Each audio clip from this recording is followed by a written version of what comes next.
हाल ही में रिलीज हुई यामी गौतम और इमरान हाशमी की फिल्म हक एक रियल कहानी पर बेस्ड है, जो 70 से 80 के दशक के भारत में मुस्लिम महिलाओं की स्थिति को दर्शाती है। इस फिल्म में जिस केस का जिक्र किया गया है, वो केस भारत में मुस्लिम महिलाओं के लिए एक लैंडमार्क केस साबित हुआ, जिसने मुस्लिम महिलाओं के हक की नींव रखी। इस फिल्म में एक 62 साल की बुजुर्ग महिला शाह बानो की कहानी को दिखाया गया है, जिसने सबसे पहले 3 तलाक के खिलाफ अपनी आवाज़ उठाई थी। चलिए जानते हैं एक मुस्लिम महिला का अपने इंसाफ के लिए वो आवाज़ उठाना, जो बाद में तमाम मुस्लिम महिलाओं की आवाज़ बन गई। इस केस के हर एक पहलू को जानने के लिए ये वीडियो अंत तक देखिए और बने रहिए हमारे साथ। नमस्कार, मैं उमा कोठारी और आप देख रहे हैं खबर उत्तराखंड। कहानी शुरू होती है साल 1932 में, जब 16 साल की उम्र में शाह बानो का निकाह इंदौर के एक बड़े ही फेमस वकील मोहम्मद अहमद खान से होता है। लेकिन शादी के 14 साल बाद मोहम्मद अहमद खान ने दूसरा निकाह कर लिया।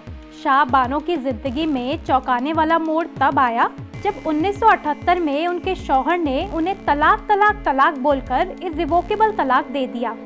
500 रुपए का मेहर देकर उन्हें घर से भी बाहर निकाल दिया। साथ ही इद्दत पीरियड यानी कि 3 महीने की अवधि के बाद मेंटेनेंस देना भी बंद कर दिया। 65 साल की उम्र में खुद कमाना और अपने बच्चों का पालन पोषण करना उनके लिए काफ़ी मुश्किल था। परेशान होकर उन्होंने इंदौर के निचली कोर्ट का दरवाज़ा खटखटाया। सेक्शन 125 CRPC के तहत अपने तलाकशुदा शौहर से भरण पोषण की गुहार लगाई, जो हर एक धर्म की महिला को तलाक के बाद मेंटेनेंस का हक देता है। याचिका पर निचली कोर्ट शाह बानो को 25 रुपए का मेंटेनेंस देने का ऑर्डर पास करती है, लेकिन इस फैसले से शाह बानो खुश नहीं थी, जिसके बाद वो हाई कोर्ट पहुंचती है, जहां हाई कोर्ट ने शाह बानो की मेंटेनेंस राशि को 25 रुपए से बढ़ाकर लगभग 180 रुपए कर दिया। लेकिन मोहम्मद अहमद खान भी वकील थे, वो कहाँ रुकने वाले थे।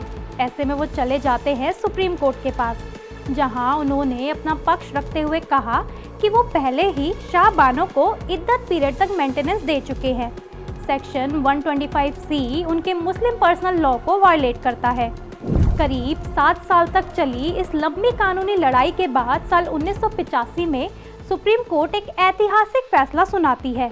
बेंच ने फैसला दिया कि सेक्शन 125C हर वर्ग पर अप्लाई होता है, चाहे फिर वो हिंदू हो या फिर मुस्लिम। अगर महिला अपना भरण पोषण करने में सक्षम नहीं है, तो वो अपने पति से मेंटेनेंस की मांग कर सकती है।